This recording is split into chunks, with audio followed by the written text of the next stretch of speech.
The only reason why I'd say it'd possibly be in trouble is due to the current state of multiplayer games as a whole, and of course, Valve's multiplayer games. Recently, PlayStation had held their every once in a blue moon state of play, which showcases upcoming games for its platform. But one of the most negative responses, making this possibly one of the worst state of plays so far, was a mention of a completely new IP by the name of Concord. Concord's entire concept looks like a game that, due to its trailer, would be more reminiscent of a co-op adventure game or a single-player narrative-driven game about space heist. But nope, in fact, it was a 5v5 hero shooter. This sent the entire internet, including parts of the PlayStation fanbase, into a frenzy, showing their dislike and anger that we'd get another hero shooter for the 17th time. Now, putting that aside, what does this have to do with anything related to Deadlock? Well, if you already haven't noticed, Deadlock itself is also technically a hero shooter with MOBA mixed elements. And it seems like from the response of Concord compared to the response of other hero shooter games like Marvel Rivals, which has been somewhat positive so far, for Valve to come out with a new game specifically within this genre and also switching up with a MOBA twist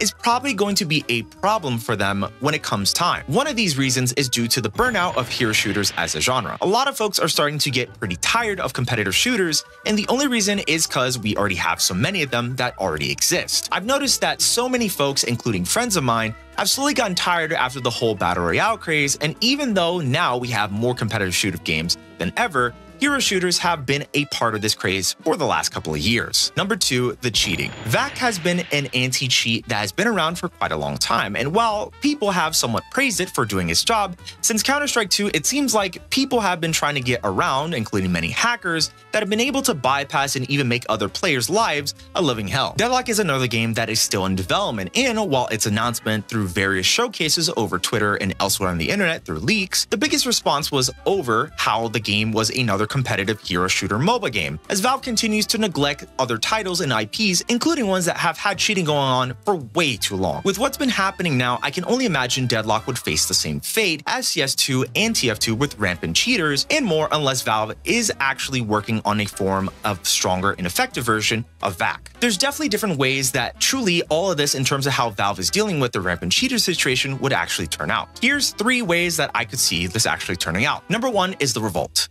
The Revolt is what we're currently seeing as a prime example of how bad the cheating has gotten within Valve's current multiplayer games.